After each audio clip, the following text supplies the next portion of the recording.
माझं असं म्हणणं आहे, निवडणूक आपण तिथे लढायला हवी. तिकडले मराठी माणसाचं संघटन आहे, ते इकडे तिकडे सरकता कामा नये. कुठे भारतीय जनता पक्ष कायम मराठी माणसाच्या एकीकरण समितीत फूट पाडण्याची योजना आखत असते, कारस्थान करत असतं. अशा वेळेला प्रत्येक निवडणूक आपण मराठी माणूस म्हणून लढायला हवं, हे माझं म्हणणं आहे. आणि मी त्यांना सांगितलं की तुम्ही निवडणूक लढा, आम्ही प्रचाराला येऊ. मी सागर पाटील, सीमावासीय बेळगावमधून आलो. आज सांगली येथे आमच्या महाराष्ट्राचे नेते श्री संजय राऊत साहेब यांची भेट घेण्यासाठी महाराष्ट्र एकीकरण समितीच्या एक शिष्टमंडळ म्हणून आम्ही इकडं ह्या ठिकाणी त्यांना भेटण्यासाठी आलो.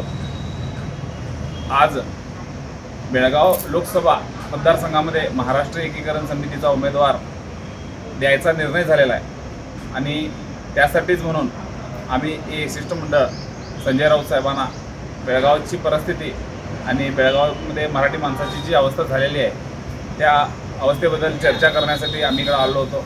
वास्तविकरित्या 1956 साली ज्या वेळेला भाषावर प्रांतरचना झाली त्यानंतर बेळगावसह सीमाभाग जो 100% मराठी होता तो कन्नडी प्रदेशामध्ये डांबण्यात आला आणि त्यानंतरपासूनची आजपर्यंतची आमची ही लढाई आहे.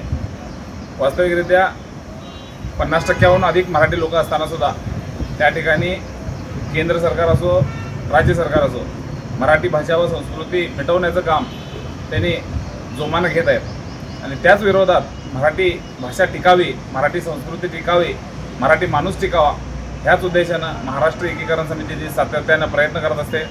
आमचा हा प्रश्न गेल्या 2004 पासून सुप्रीम कोर्टात प्रलंबित आहे आणि प्रलंबित असल्या कारणानं त्या ठिकाणीची परिस्थिती जशीच तशी ठेवावी ही असतानासुद्धा त्या ठिकाणी मोठ्या प्रमाणात कानडी वरवंटा फिरवला जातो, आमची भाषा मिळवण्याचं काम केलं जातं आणि ह्या सगळ्या अनुषंगानं महाराष्ट्र एकीकरण समितीनं आज निर्णय घेतलेला आहे की बेळगावची लोकसभा सीट ही महाराष्ट्र एकीकरण समितीनं लढवावी आणि ह्या केंद्र सरकारला दाखवावं की मराठी माणूस इथं मोठ्या प्रमाणात आहे आणि ह्या प्रश्नाचा लवकरात लवकर निकाल काढावा.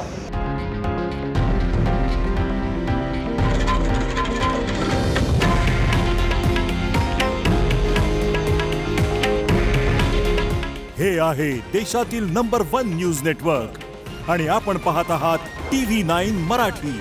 काळजी तुमची, हित महाराष्ट्राचं.